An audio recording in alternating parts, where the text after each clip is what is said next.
नसतील, आपल्याला आपलं काम त्यांच्या समोर नाही करता येणार. सतत मागे मागे राहतील, आपल्या पाठ नाही सोडणार ते. हो माहितीये मला, पण तरी आपल्याला आपलं काम पूर्ण करावं लागेल. बघू, तिकडे गेल्यावर ठरवूयात काय आणि कसं करायचं ते. खूप कमी वेळ आहे आपल्याकडे आणि खूप कमी वेळात खूप मोठं काम करायचं आहे आपल्याला. चल निघूयात.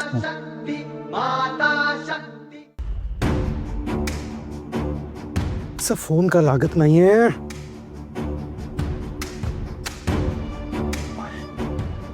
शिवशक्ती पण गायब आहे. त्यांच्यामुळे तर भद्राला काही झालं नसेल. बस बस बस, कुठे शोधू? Corona corona. अरे काय काय झालं? काय तू धापा टाकत का आलायस? काय झालंय? बस बस वहिनी बस. काय वहिनी बॉस? काय खड्डा? खड्डा वहिनी बॉस. अरे काय खड्डा? काय वहिनी बॉस? आणि ऐक, मी तुला जे काम सांगितलं होतं ते केलं? त्या मड्यांना बाहेर काढून त्यांची विल्हेवाट लावली की नाही? मग खड्ड्यातून गायब. वहिनी बॉस खड्ड्यात. तू स्पष्टपणे बोलशील का? काय वहिनी बॉस? वहिनी बॉस गेला खड्ड्यात. मुस्कान फोडीन तुझा. वहिनी बॉस खरंच खड्ड्यात गेलाय. काय म्हणजे? म्हणजे मी तिकडे गेलो, माती उकरायला लागलो. खूप माती उकरली आणि नंतर बघतो तर काय, वहिनी बॉस आतमध्ये एवढ्या दिसत होतं.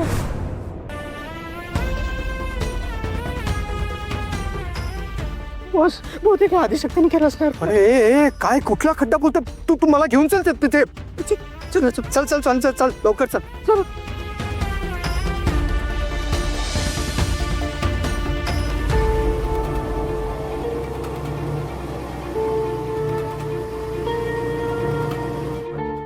बॉस वहिनी बॉस अशा कशा काय गाडल्या गेला? नाही, मी तर आहे ना खड्डा खणत होतो आणि अचानक वहिनी बॉस आला. मला काय वाटतंय, म्हणजे आदिशक्तीने त्यांना पुरलं नसेल ना. बॉस मला आता टेन्शन यायला लागलंय. त्या आदिशक्तीने आपल्याला पण पुरलं तर, आपल्याला पण गायब केलं तर? नाही बॉस, इलेक्शन तोंडावर आलेत. मला इलेक्शन लढायचंय, इलेक्शनला उभं राहायचंय. बॉस एक काम करूया, आपण यांना घरी निघूया परत. चला लवकर घरी निघूया. तुझं थोपाड बंद कर आणि गाडी चालव. काही बोलू नकोस तू. बॉस पण माझं ऐका ना. कोरोना, माझ्याकडे बघू नकोस, पुढे बघ. आता पुन्हा जर माझ्याकडे बघितलंस ना, बाहेर फेकून देईन तुला गाडीच्या. पुढे बघ.